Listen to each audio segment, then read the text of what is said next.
AP సర్కార్పై fire అయ్యారు మాజీ CM YS Jagan. YCP హయాంలో ప్రభుత్వ మెడికల్ కాలేజీలను అందుబాటులోకి తెస్తే ప్రస్తుతం ఎందుకు ప్రైవేట్ పరం చేస్తున్నారని మండిపడ్డారు.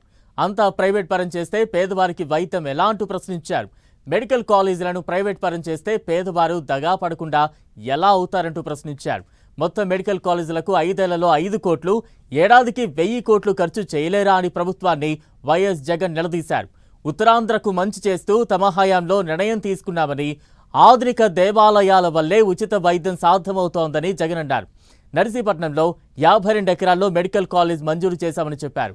మెడికల్ కాలేజీల రాకతో పేదలకు మెరుగైన వైద్యం అందుతోందని జగన్ చెప్పారు. ప్రైవేట్ హాస్పిటల్లో ఎక్కువ రేట్లు ఛార్జ్ చేయిస్తే ఏ పేదవాడు కూడా, ఏ మధ్యతరగతి వాడు కూడా ఆ ప్రైవేట్ హాస్పిటల్కి వెళ్ళే పరిస్థితి ఉండదు. కాబట్టి దగా కావడం అన్నది, పేదవాడు దగా కావడం అన్నది పూర్తిగా ఫుల్ స్టాప్ పడుతుంది ఈ మెడికల్ కాలేజీలు రావడం వల్ల.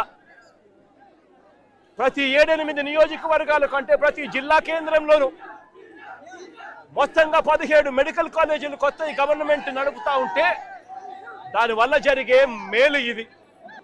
మొత్తం ఈ గవర్నమెంట్ మెడికల్ కాలేజీలన్నీ కూడా ప్రైవేట్ పరం చేసేస్తే ఇక ఉండేదంతా ఎవరు? అంతా ప్రైవేట్ వాళ్ళే. ప్రైవేట్ వాళ్ళే దగా చేస్తారు, ప్రైవేట్ వాళ్ళే ఈ మెడికల్ కాలేజీ నడుపుతారు. ఇక అంతా ప్రైవేటే నడుపుతా ఉంటే ఇక పేదవాడికి ఏ రకంగా భరోసా ఉంటుంది? ఉచిత వైద్యం అన్నది ఏ పేదవాడికి ఎలా అందుబాటులోకి వస్తుంది? పేదవాడు దగా పడకుండా, ప్రైవేట్ ఎక్స్‌ప్లాయిటేషన్ ఆగిపోకుండా ఎలా చేయగలుగుతారో అని అడుగుతా ఉన్నా.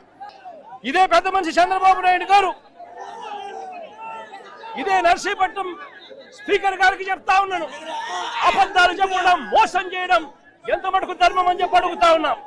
ఈ మెడికల్ కాలేజీకి జీవో లేదని అడుగుతారా? ఇదిగో జీవో నెంబర్ 204, జీవో నెంబర్ 204. మరి జీవో లేదు అని చెప్పినందుకు, స్పీకర్ పదవిలో నువ్వు ఉండి అబద్ధాలు చెప్పినందుకు నీ పదవికి నువ్వు అర్హుడివా అని చెప్పి ఆలోచన చేసుకోమని చెప్పి చెప్తా ఉన్నా ఇదే స్పీకర్ కు.